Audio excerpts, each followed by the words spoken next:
I think one of the other key psychological concepts that people should focus on more is the idea that you can practice something deliberately. So you have to deliberately practice the weaknesses and make them as strong as you can, while also practicing your strengths and making those the top of your performance. Most people are too lazy to do that. They just want to practice everything, or they don't want to even bother to figure out which piece is the most important. Hey everybody, welcome to another episode of Impact Theory. Our goal with this show and company is to introduce you to the people and ideas that will help you actually execute on your dreams.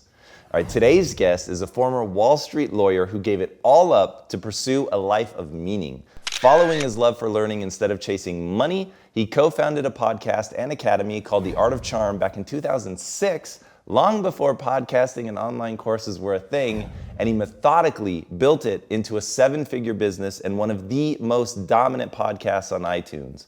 Before leaving to start something new, his interview show received more than 4 million downloads per month, and his new podcast, which he just started from scratch recently, has already received more than 1 million downloads in the first 3 weeks alone. And it's no surprise given how hard this guy works and how damn interesting he is. He speaks 5 languages, including Mandarin, Chinese, and Serbian. He used to run a business giving tours of North Korea. He's been kidnapped twice on 2 different continents. And in high school, he was an exchange student in the former Soviet stronghold of East Germany. His company and interests have led him to study some of the most successful people in the world. And from that, he's created a playbook on social dynamics that has made him one of the most sought after speakers and coaches in the world.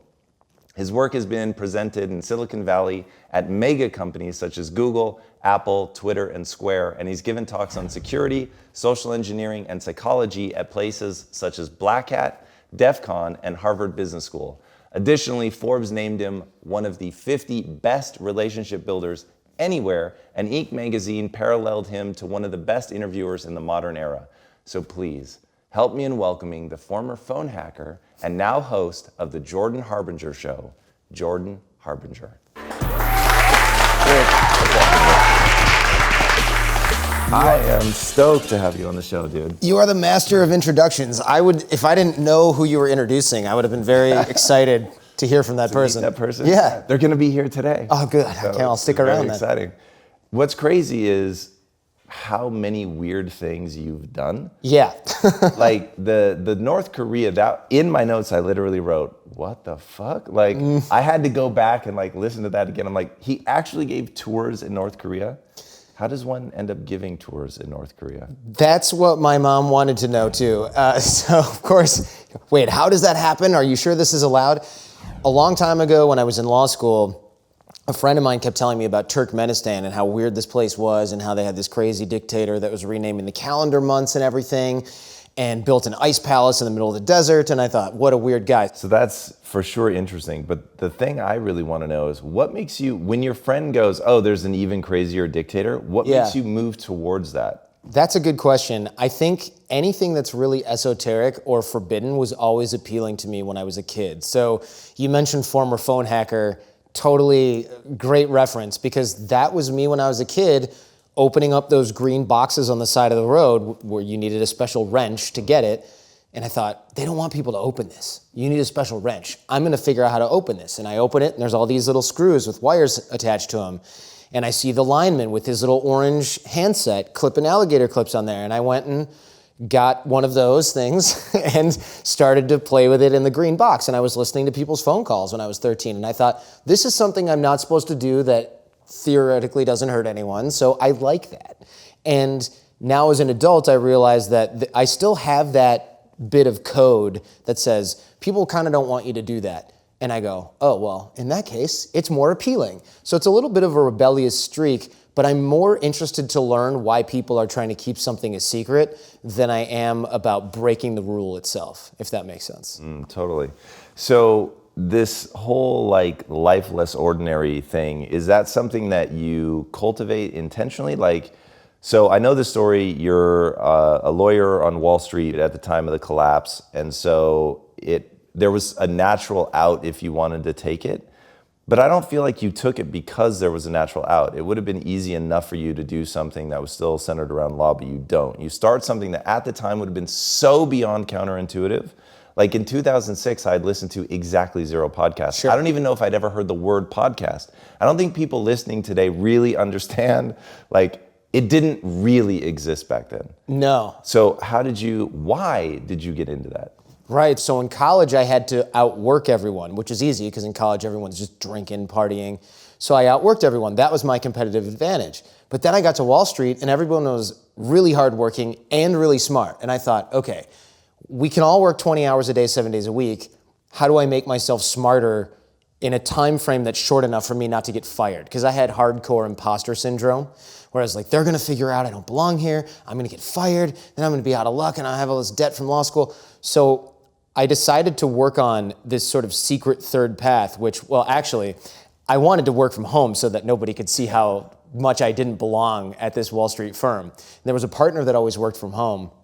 And eventually I caught up with him and I said, hey, you're never in the office. Do you just work from home a lot? And he actually explained, well, sometimes, but I usually get business. I generate the business for the firm by creating and maintaining relationships. And that was really interesting to me. So I asked him how that was done, and he explained, look, I'm friends with these people, and they throw us deals, and I don't even worry about my billable hours. I just bring in deals and get commission based on that. So I dedicated my life to learning how to create and maintain relationships because that was my only hope. That was my secret third path. Not outwork everyone.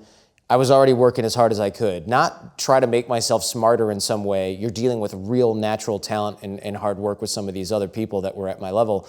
But nobody was thinking about networking and relationships. We all thought, well, we stay here long enough, we put our time in, ... senior associate or partner, country club, network. That's how that worked in my head at age 25.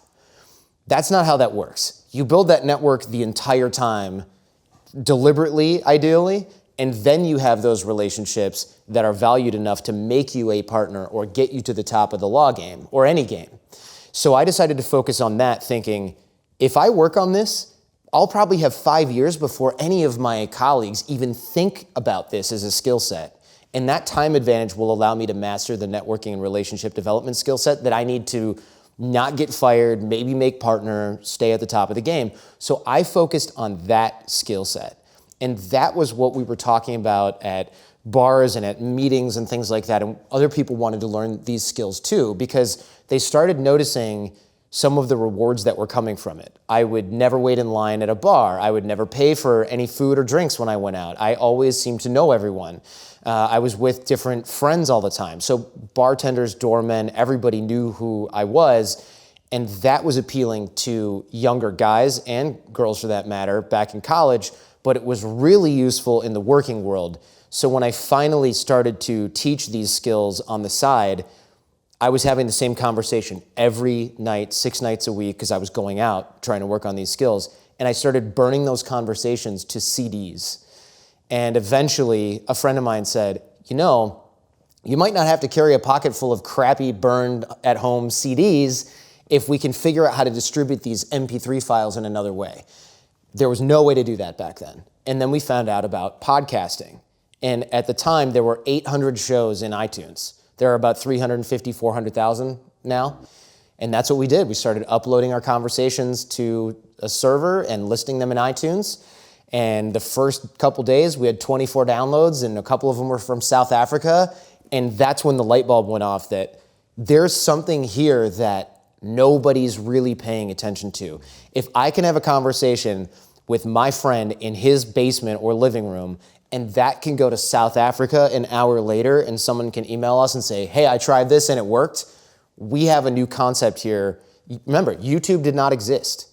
I think it was like Video Whiz or something, right? So it was like this small niche nerd community of people that knew about podcasting, and that's what we started building from there. And we just thought, this isn't a business, it's a hobby. We went on with our lives, and then one day we checked our numbers months and months or years later, and we went, this is a real snowball. There's really an audience here. Now, was that when you were still at the law firm, or? Yes. Yeah, I was working at the law firm, and then actually sort of moonlighting, because a couple friends of mine said, hey, I'm doing this show on Sirius XM satellite radio a couple blocks from your office. I don't want to drive up and make it because there's too much traffic. Can you just do my slot on the show as the guest? So I show up to Sirius XM satellite radio and I go, hey, I'm here to talk about someone else's book. And I get up there and they're like, you didn't write the book? No. Well, we don't have a guest. What can you talk about? Body language, persuasion, influence, networking. They said, great, you're on in 7 minutes. Go down that hallway, see you later. And we went down the hall, sat in, did the show. And they said, you guys did a decent job. Have you done this before? Well, we have this thing called a podcast. And the station manager just happened to be listening to that episode of the show. And he started listening to our podcast. And when I emailed him 2 weeks later, he goes, I love this thing you're doing in your basement. If only you actually had a studio and weren't just talking with a furnace next to you and like noises. So he gave us our own show on Sirius XM satellite radio just to see if we could do it. And that's how the show really started to launch. And when did you start thinking about it as a business? Because I can't think of anything sort of less likely to turn into a business when you're peeling out of your law career than that. Yeah, that's a good question. The business hobby shift started to happen not because we went, all right, there's an audience here, we got to monetize it. That's what people do now that are smart and think ahead. We were not those people. What we had was a bunch of free content on the podcast, and people started writing in and saying, hey, I'm having trouble applying some of this stuff. Can I call you? And I thought, this is a great way to not have any free time ever. So I said, sure, but I'm gonna have to charge for it because I don't wanna just do free coaching all the time. So this guy said, great, I'm gonna give you $2,000. Can you give me like 20 hours of coaching for that or 10? And I said, sure, no problem. What do you do for a living? And he said, I'm a mortgage banker. I really wanna teach this stuff to my team. So he just kept keeping us on retainer. And I thought, there's real money here. And then him and another friend were doing this phone coaching with me during the summer at law school. And another guy said, I just want to come and see you do this stuff. And I said, sure, fine. He goes, why don't I give you like $5,000 and I'll stay with you for a week? And I thought, that's creepy, right? That's a little creepy. You want to live with me for a week? And he goes, look, I'm a normal guy. We can talk on the phone for a while so that you know that I'm not a weirdo. But I know that if I learn from you in person, I will figure this stuff out. And I thought, that's probably a good way to learn this stuff. So that was our first client. He flew in, lived with us for a week, basically paid the rent on our Manhattan apartment for a minute. And he just ended up being our first training client. And that was when we went, well, wait a second. If people are willing to do this, and there's more than one, this could be a business. Or the business was driven by the demand for the service and the coaching and the knowledge. It was not, okay, we're gonna be life coaches and we're gonna figure out this curriculum and then start cramming it in people's face. It was the opposite. It was, here's all this free stuff. If you can use it, cool. And that became the foundation of the business. You said growing up that you were painfully shy. Yes. Did you use tactics and techniques to get out of that? And is that sort of what becomes your teaching, or how did you get out of that? Great question. Yes, I definitely used tactics and techniques to get out of that. And in the beginning, you feel like you're faking it, right? You feel like all this body language stuff, you're just sort of going through the motions. And to an extent, you are. But once people start treating you differently because you're open, positive, confident, or at least that's your first impression, you start to realize, oh, I'm not being rejected by people at first glance. I'm sitting up and I've got a smile on my face and I feel good about what I'm doing. And you start getting attention from people that normally you would think, oh, I didn't realize this woman wanted to date me or this person wanted to hang out. You really don't have your self-esteem matching up with the way people are perceiving you. And so there's one way to sort of fix that, right? And that's you get pulled in one direction. So if you think you're really great, but people treat you poorly, your self-esteem drops, right? And you eventually meet that expectation. But if your self-esteem is sort of shaky like mine was and you're painfully shy, but people start treating you like you're upright, confident, positive, friendly, outgoing, you get pulled in that direction instead.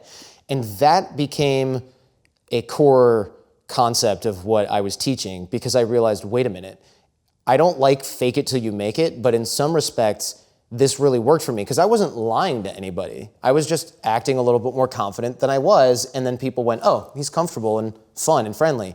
And I grew into that. So I had a core level identity shift into who I was. And sure enough, people treated me in that way, and I started to become that way because I realized I had nothing to lose. So, and nothing to fear, more importantly. So yeah, I really used those techniques at first, and they were very robotic. And then eventually I realized I can take off the scaffolding because I'd become the person who I had been trying to be. Because you're not adding a veneer of falsity to you. You're not telling fake stories or acting cool or something like that. You're really just being more confident in just for a few moments while people make that first impression of you. They start to treat you differently and you start to act into that. And it happens naturally. You don't have to force it. I love the concept that you have about every time you walk through a doorway, the doorway concept. And what I love about it is that basically all of this stuff can be practiced. And once you practice it, then it becomes natural. And there's this quote from Bruce Lee, which I've always loved, which is, I kick until I don't think kick, I just kick. So what is the doorway principle and why is it so powerful? The doorway drill is really potent because what this does is it fixes body language in a way that creates a different kind of first impression. So essentially, we're making people more confident with a pack of Post-it notes. So the way that this works is we know our first impressions are made non-verbally. And if you don't believe me, if you're not sure if this is true, what you need to do is go walk down the street, through a mall, and your mind will be making these little judgments about someone. Tall person, scary person, cute person, small child, fun person. You're making these judgments subconsciously all the time. This is evolved behavior. It doesn't mean you're prejudiced or something like that. This is just what your brain does.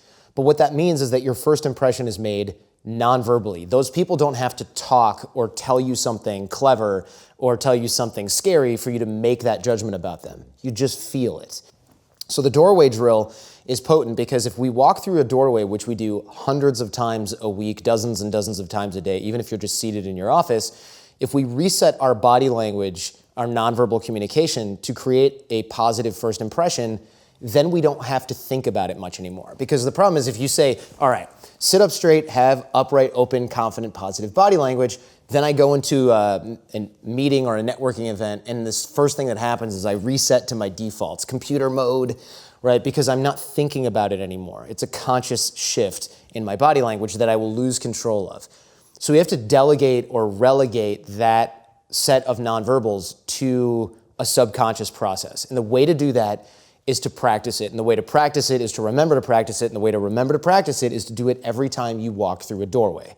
So whenever you walk through a doorway, stand up straight, shoulders back, chest up, chin up, smile on your face. And you don't have to Superman it. You'll look awkward and fake. But if you just have open, upright, confident, positive body language every time you walk through that door, you will start to do this habitually. The problem is we tell you this, and the first thing you do is you walk through a door and you forget it instantly because you learned it on impact theory along with a million other things, and it goes right out the window. So take a pack of Post-it notes, these little tiny ones. You don't have to write anything on it. Stick them up at eye level in the door frame or in the doorway of your office, your home, wherever you can get away with it. And when you see that, you're going to go, why is there a Post-it? Oh, right, doorway drill, upright, open, positive, confident body language. Now, that over time, weeks, months, whatever it takes, you will start to do that every time you walk through a doorway. The beautiful part of this is our first impressions are often made as soon as people see us, and as soon as they see us is usually when we walk into a room through a doorway. So every time, if we're resetting our body language, every time we walk through a doorway, we're creating a positive nonverbal first impression every time we enter a room, and then we don't have to think about it anymore. So we can stay present in conversations, we can get through what we need to get through in a conversational agenda if we have one, we can network and meet people and have it look natural, and we don't have to think, all right, oh shoot, you were slouching, stand up straight, oh crap, what was Tom saying? I forgot, oh no, now he knows that I'm lost, wait a second, I'm slouching again. That's what we're trying to avoid. We just want to make sure our nonverbal first impression is good. When people start treating us differently because of that first impression, then we start to act differently and we start to become essentially a different, more confident person because of the way that other people treat us. Because the way other people treat us informs the way we feel about ourselves. And then we don't have to fake it anymore. We don't have to try hard. We don't have to put on airs, respect me. We don't have to do that anymore. We don't have to do that. Now, you've said one of the hallmarks of the Jordan Harbinger show is takeaways, actionable items that people can do and actually implement in their lives, what are some other psychological principles that you think people are unaware of that have that real actionable core? Great. So yeah, one thing I like to do on the show, every show has worksheets so that people can sort of fill out what they've learned, because I believe that revision and review, I mean, look, I'm a nerd like many people who are listening or watching. I spent way too much time in school, so I like to review these things. But I will tell you, I think one of the other key psychological concepts that people should focus on more is not just nonverbal persuasion or communication and things like this, but the idea that you can practice something deliberately. So you have to deliberately practice the weaknesses and make them as strong as you can, while also practicing your strengths and making those the top of your performance. Most people are too lazy to do that. They just want to practice everything, or they don't want to even bother to figure out which piece is the most important. I'm super fanatical about that. And I think that that's something that people really overlook, is in this debate about, do I focus on my strengths or do I focus on my weaknesses? And hearing you talk and having done all the research, one thing that I will say, you have an extraordinary ability to learn, regardless of what the topic is. And I find that very interesting. Walk me through, how have you learned 5 languages? And not easy languages, like Serbian and Mandarin Chinese, that's insane. So how do you, what is that process? So I'm a big fan of immersion. What's funny is people go, oh, you must have a knack for languages. I'm not good at languages. And so a question I will always ask people who think that they're not good at something is how they know that they're not good at it. And usually the answer has to do with the environment that they learn in, or the setup, their learning process, and very rarely with their actual talents. So people will say, oh, I'm not good at languages. How do you know? Well, I took French in high school and I didn't do well. Well, I took French in high school, and French was my worst subject. Every language I took in middle school and high school was terrible. I took languages in college a little bit and I was much better at it. But I'll tell you, I got really good at languages because when I was a senior in high school, I moved to Germany as an exchange student. And I got placed in East Germany, where they didn't speak English very well. And they learned Russian growing up instead of English. So I was surrounded by German the whole time, and I thought, I'm in trouble. I was told everybody kind of speaks English, and I could get by. And I knew I was going to have to learn some German, but I had no idea that it was going to be the basis for me making friends at all, getting by at all. So I started to realize that German was really hard, surprise. And I took some German classes and I learned a little tiny bit, and not much. And my host parents started to get worried because I wasn't really talking. And then one day, my host father took me out for a beer, and he goes, look, you got to learn German because no one can relate to you, and you're not getting along with other people because they just see you as this weird robotic American guy. And then we had another beer, and I said, I just feel lonely and homesick and all this stuff. And he goes, but German's not that hard. We can teach you. And then he started teaching me a little here and there. And this is 3 or 4 months in. And then I had another beer, and suddenly I could speak German. And he went, wait a minute, you can speak a lot more German than you let on. And I just realized at that moment, well, I was afraid of making mistakes. I didn't know how much I knew. And that since I'd been immersed in the language for so long, I actually understood a lot more than I thought. So at that moment, I realized I can learn this. I just need a different type of learning environment. I don't learn well by memorizing a verb table that a French teacher gave me and said quiz on Friday. I learn well by watching TV, hanging out with a bunch of kids my own age, and having them yell things at each other, and I hear that over and over, and I remember that. That's actually how humans learn language in general. And I realized immersion is the way to do it. Study with a coach, study with a teacher. Do not try to self-teach. A lot of people self-teach.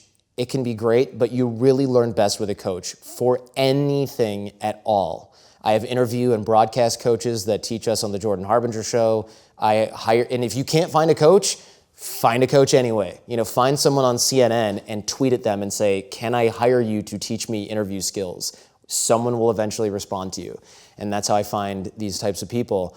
So I'll immerse myself in something to the point where I can't really get any higher on my own, and then I will find a coach generally to take me to the next level. And even that's a mistake, honestly. Some of that is ego. I recommend finding a coach as early as you can. You should find a coach before you try to do anything, because otherwise you're just unlearning bad habits that you've self-taught. I want to go back to something you just said, which is really, really interesting, to basically stalk somebody until you get them to agree to be your coach. Sure.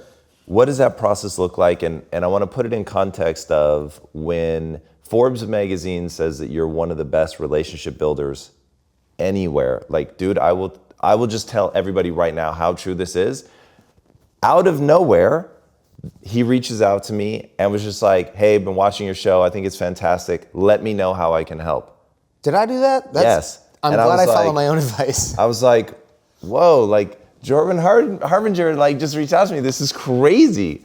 And you were like, oh, I think this person would be a good guest, this person. And we're like, dude, we've been trying to get them. We can't get them. And you were like, oh, let me make an intro. And then all of a sudden, like this huge cascade of guests coming on, me getting on other people's podcasts. It was huge. And I've said privately 1,000 times, and this is the God's honest truth, dude. Nobody outside of this company has had a bigger impact on this company than you. Really? From out of nowhere. And your whole thing about, give without any expectation of anything in return. You've never asked me for anything ever. I was just totally, totally blown away. So leveraging like that ability to reach out in a pretty smooth way, like because I know people watching this right now, they reach out really clumsily. Yeah. So how can they reach out in an intelligent fashion to get a hold of somebody that could really be a meaningful mentor, teacher, whatever, and actually get a yes? Yeah, this is a topic that's very near and dear to my heart as well, because I do remember reaching out to you. I'm glad to hear I was that impactful and helpful. That's always nice to hear. What people do wrong when they reach out is they go, all right, hey, Tom, love your show. You should have me on it because I have a new book. And you're like, oh, one of these, right? I mean, you must get that 100 times a day. I know you do because I do all the time. And I don't usually mind that, but it doesn't work nearly as well as a friend reaching out and saying, hey, I'm launching a book in a few months, would love to do the show. Also, here's a bunch of other things happening. The reason this is important is most people don't build these relationships before they need them. And these are the same people they obviously have a spare tire in the trunk of their car, so if they get a flat on the highway, they're taken care of. But if they want to build a relationship, they're not thinking about digging that well before they're thirsty. So they're only looking at what help they need when they need it. And that is a huge mistake. You have to dig the well before you're thirsty, and you have to give without the attachment to getting something in return. So when people want to reach out, stop thinking about what's in it for you. Start thinking about only what's in it for other people. And if you don't worry about what's in it for you, you will find opportunities that come later down the line. And to sort of illustrate this, when I moved to LA, I had a toothache and it started to get more and more painful. And it really was starting to just dig into my brain. I couldn't think. I didn't have a car. I moved from New York. This is pre-Uber. I didn't have dental insurance because I was 27 and, who cares about your teeth, right? You think about those later. I'll get new ones. And so I started to desperately call dentists and they were like, oh, look, I don't take new patients, or I can see you in a week. Go to the ER if you have a toothache. And I'm thinking, a week? I haven't slept. This thing is killing me. So I posted on Facebook. And obviously I didn't have my privacy settings set correctly because a random stranger filled in the comment and said, my aunt's a dentist near you. Do you want me to give her a call? And I said, sure, yeah. So I went to his aunt the next morning before they officially opened, got that thing drilled the hell out, got it filled. She didn't overcharge me. I send this guy a message, thank you so much. He goes, no problem, man. I don't know what you do. I heard you have some show that my friend likes, but I'm glad you got your tooth taken care of. And I said, let me know if there's anything I can do. He said, well, I'm a graphic designer, but I'm working at a cafe right now as a barista. I would love to just not make another cup of coffee again. And I said, well, I don't have any work for you, but I'll keep my ear to the ground. He said, whatever you can do, no problem. I don't expect you to give me a job. 4 days later, another entrepreneur friend of mine, she writes me and says, my web guys are blowing it. I keep firing them. Who can create good branding for me? I said, I've never worked with this guy, but here's a portfolio. He's a nice person. That's really all I can say. That guy got a full-time job, as far as I know, still works there years later, designing websites and templates and themes and branding for this woman's company because he helped me find a dentist on Facebook. So if he'd been thinking, how do I get a job? he would never have made that introduction to a dentist because the connection, the nexus is unclear. The opportunity lie over the horizon. But since he was helping without the attachment or expectation of anything in return, he ended up finding an opportunity through me that I didn't know about and that he didn't know about. But you won't find those unless you are constantly reaching out, digging the well before you're thirsty, and giving without that expectation of anything in return. And last but not least, people keep score now, and this is bad. Do not keep score. And what I mean by that is if you interview someone and then you help them, you drive them to the airport, they don't owe you anything. But people in our heads, we create these covert contracts. And the reason they're called covert contracts is because it exists in my head, but it doesn't exist in yours. So we've got this weird agreement where I drive you to the airport, and then I pick you up, and I drive you again, and I pick you up, and you're like, hey, Jordan's such a good friend. He's always got time for me. He wakes up early, so he doesn't mind driving me to the airport for my super early flights. And in my head, I go, one day, I'm gonna make Tom have me on his show, and I'm gonna sell my magical weight loss formula. And then one day I pitch this to you, and you go, oh, not totally a fit for what we're doing here at Impact Theory. I'll help you in other ways if I can. And then in my head, I go, you son of a bitch, right? I'm mad at you now because you broke the deal that I created in my head. You broke the contract, the covert contract. So I'm starting to be passive aggressive. I'm angry with you. I can't change my behavior. Even if it's a little subconscious, I'm a little bit colder towards you and our friendship gradually dies. Why did this happen? You didn't do anything wrong. I created an agreement in my head where you started to owe me something and you didn't reciprocate, and that made me angry. People do this. We do this subconsciously. We think other people owe us. If someone creates opportunities for you, you introduce them to a bunch of people, you help them out a lot, that's it. There's no agreement to reciprocate. Now, if someone helps you, you should reciprocate where you can. If someone doesn't reciprocate towards you, though, do not keep score because you are poisoning all of the relationships that you start. Because you don't know how that person might be able to help you in the future. You don't want to create a bad reputation for yourself. And you will spend years thinking this person, they're a one-sided friend. They're not a friend. This person didn't do this thing for me. And years later down the line, you just have no idea what could have been because you're poisoning all of your own relationships. So the rules are, dig the well before you're thirsty, give without the expectation or attachment of getting anything in return, and do not keep score. And if you do those three things as a matter of habit throughout the next rest of your life, in fact, you will have so much opportunity coming into your life, you won't know what to do with yourself. Yeah, I really hope people listen to that. And your life right now is such a reflection of that. As you're reinventing yourself and your brand, it's been incredible. And I want to talk about that reinvention. You've been crazy, like raw and real and vulnerable about it. So I'm not so interested in the what happened at the company to necessitate the reinvention, but how do you conceptualize it and how do you face those fears? So when I left The Art of Charm and suddenly found myself what I thought was out in the cold, I actually was in a better position than I thought because I had actually been following my own advice. Dig the well before you're thirsty, give without the expectation of anything in return. So when I left the Art of Charm, I actually took the vast majority of the team with me, not in some Jerry Maguire moment, but in a different type of situation. Everyone always goes, Jerry Maguire? Not quite. Unless Renee Zellweger is my producer, Jason, who doesn't exactly fit that mold. But I left and I went, okay, guys and girls, what are we gonna do right now? And the answer from the team unanimously was rebuild. We already know what we wanna do. We just have to start over. And I thought, easy for you to say. I've been doing the other show for 11 years. I built this business over 11 years. Now I've got to start over? This is terrible. What do I do? And so I had a couple of choices early on. One was don't tell anyone what happened. Make sure that your pride and ego are intact and try to do this with your team or by yourself. And it's going to take 5+ years because now I know what I'm doing. It won't take 11 years. Maybe it'll take a mere half decade. The other option was you've built a network over 11 years. You've got a lot of friends. You've got a lot of people that want to support you. Spread the message about what happened, not in a look what happened to me, it's so sad kind of way, but in a here's my little predicament right now.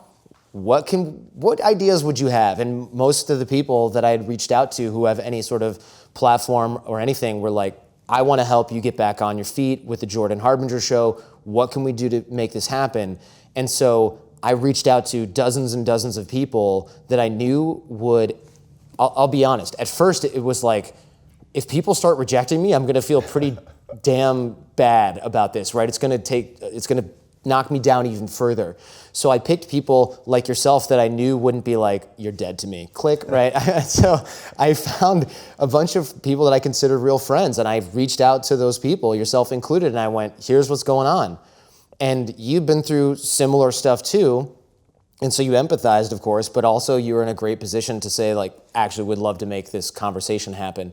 And so once the initial first few people had said, let's do this, my confidence was bolstered. I had a lot of great mentorship from people on my network, like Norm Pattis, who owns Podcast One, said, don't skip a beat, do your own show, forget about the past, just get back on your feet. But if you've got a strong network around you, you're good. No, it's incredible. I love that.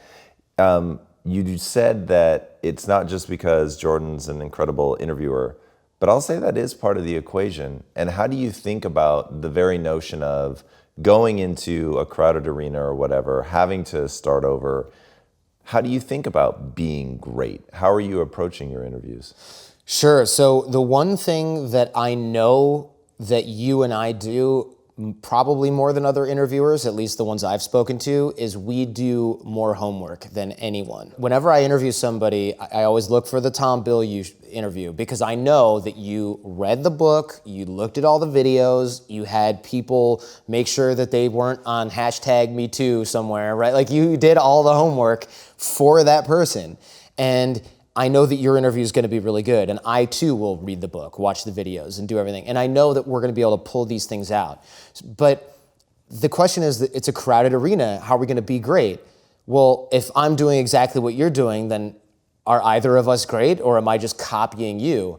So what I will do is I will always outwork the next guy, and I will do I'll put my own angle on everything, just like you do with this. Like you've got this incredible production. You've got these incredible interviews. They're always enthusiastic. They're always inspirational. Your crew around you is second to none. What me and my team do is strive for similar quality, except I will always go for, let's say, practicals. And so I'll put my own like unique spin on that. You've talked pretty openly about some of the anxiety that you've gone through in rebooting the show and the uncertainty financially that comes with building the business from scratch. What techniques have you used to actually overcome the anxiety? I would love to say, oh yeah, I had all this anxiety and then I started using this app and meditating and everything was fine. That is not what happened. Not at all. What happened was, I went from, all right, we've got this nice multi-7-figure business, the show's really great, it's got this huge audience, to okie dokie, how are we gonna figure out what to do? Luckily, I am a saver, I plan well financially, and I think that is underrated because when you have no debt, when you have a backup setup of 6 months or a year of finances, even if you have to downgrade your lifestyle a little bit, the level of freedom that you have is enormous. Because when I started asking friends what to do, they went, oh man, you need to get income, you need to do all, and there's a list of projects they came up with that are all distractions from rebuilding the Jordan Harbinger show into what it needs to be. It's like, you gotta go on a speaking tour, and you need to write a product, and you need to start selling ebooks online, and you need to do that. That would have been fine. I would have had to do that if I were going broke in a month. But I wasn't, because I had planned for an inevitable situation such as this. So instead, I'm able to spend the next year and change focusing on what's really gonna matter in 5 years and not trying to figure out how to keep the lights on and keep people paid and keep myself with a roof over my head. So I think it's really important to make sure that you, it sounds cliche, I suppose, again, but if you dig the well before you're thirsty financially, you'll be okay later as well. If you just assume everything is going to work out, or that you can figure out how to get income when you need it, because many of us are crafty and smart, that's fine. But I don't want to spend time trying to make short-term money when I have a long-term goal. So first of all, plan ahead. If you find yourself unable to do so because you're in this situation now and you did not plan ahead, okay, all is not lost. What I would say is the anxiety that I had, that I still have sometimes, you have to zoom out far enough on the timeline, and that sort of cures all. And here's what I mean by that. Perspective, I guess, is what people would call it. What I've been doing is zooming out far enough on the timeline and thinking, okay, is this gonna matter in a week? Maybe. Is it gonna matter in a month? Probably not. It's hard to take comfort in that when that week you feel crushed, that in a year you're gonna feel better. But if you put yourself in that situation where you're zooming out far enough on the timeline, your own timeline, you realize, has anyone ever stolen from me before? Sure. What are they doing now? Doesn't matter. How often do you think about it? Never. How did you feel in that moment? Pretty much like you do now. Okay. So I have been through things like this before. Yeah. And you survived. Well, not only that, thrived. Great. But I still feel bad right now. You're allowed to. Just realize that every second you spend feeling sorry for yourself is a total waste of time. And set a timer if you need to on your fancy Apple Watch and give yourself time to have your temper tantrum, call your mom and cry, go take a nap, whatever you need to do, and then put your pants back on, your britches back up, and get back to work. The one thing that made me feel better was getting back to work, because I had all this anxiety, which was energy I had that I didn't know what to do with. I was running around like a chicken with my head cut off, and I spent a lot of it just whining or being like, I can't do this, I don't know how to do this. None of that was helpful. But when I called my team and called my network, my podcast network, and they said, don't skip a beat, just get back to work and produce the Jordan Harbinger show. Stop whining about what happened to your last one and your last business. When I got back in the studio and I started moving forward again, I realized a lot of the anxiety was this energy had no place to go. It was like a blender that you left the top off of and it's shooting all over your kitchen.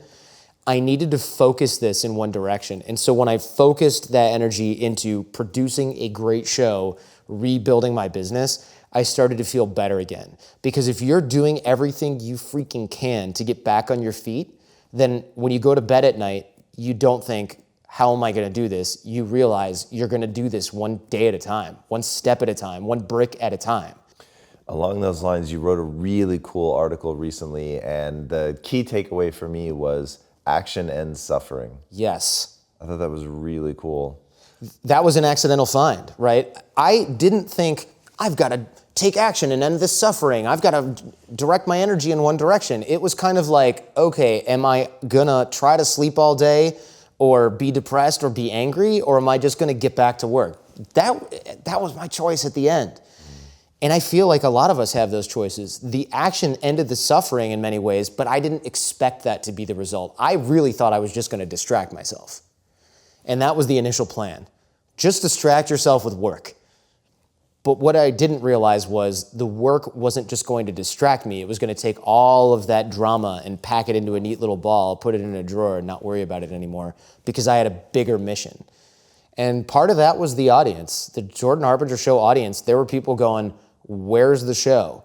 And the answer was, it's on the way. I didn't miss one episode of the show. When I left The Art of Charm, it ended on a Thursday. I would have had to release an episode on Tuesday, but I wasn't a part of the company anymore. The first episode of the Jordan Harbinger show came out that following Tuesday. Wow. I called a friend, Mark Garagos, who was Michael Jackson's lawyer and stuff, and I said, what are you doing on Saturday? And he said, I'm really busy because I have a million clients. And I said, great, 11 a.m. works fine for me. And he did the show, and we launched it right then, and people who were with us early went, oh my gosh, you don't even have a website. And I said, it's coming. But the first episode of the show is out.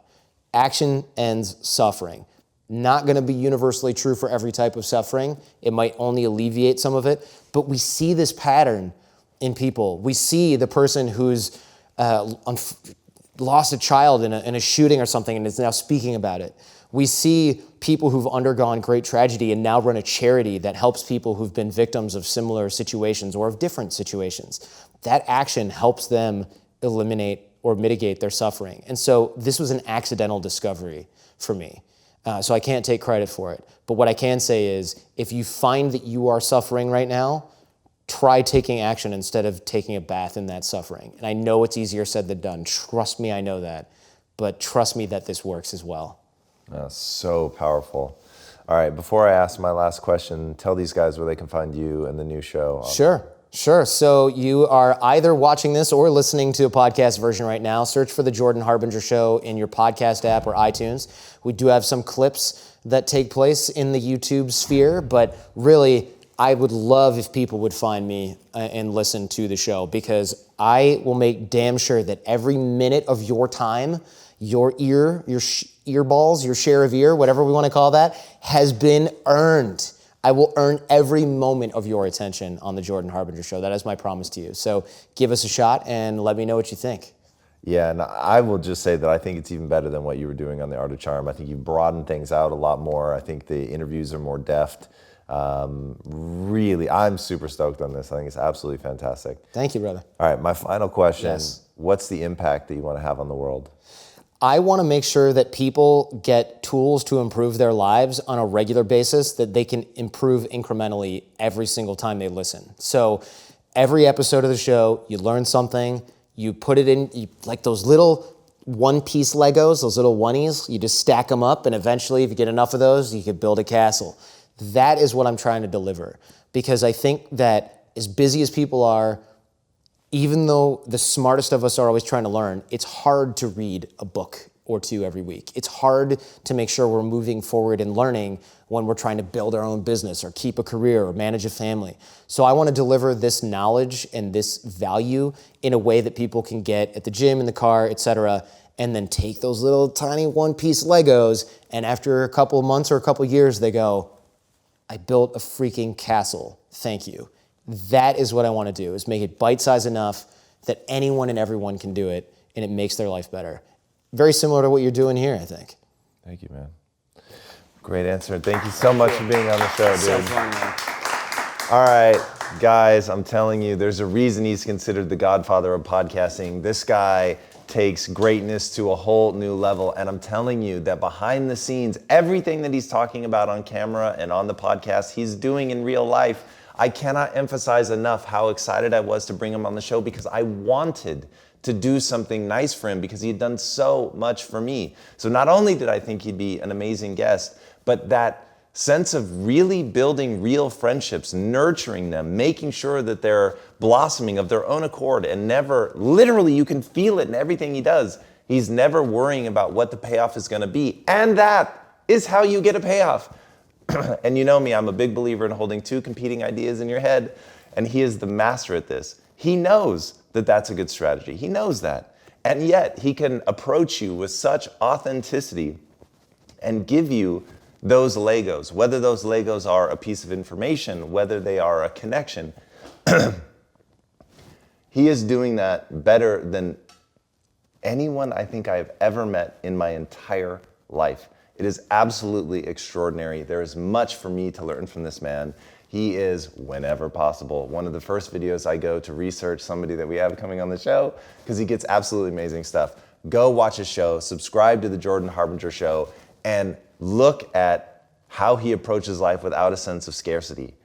He's the dominant force, and yet he reached out to me to find out how he could help. That is so beautiful and so inspiring, and it's just incredible, and it's something I think that we can all learn. So if you haven't already, be sure to subscribe. And until next time, my friends, be legendary. Take care. Jordan. Thank you, dude. Hey everybody, thank you so much for watching and being a part of this community. If you haven't already, be sure to subscribe. You're going to get weekly videos on building a growth mindset, cultivating grit, and unlocking your full potential.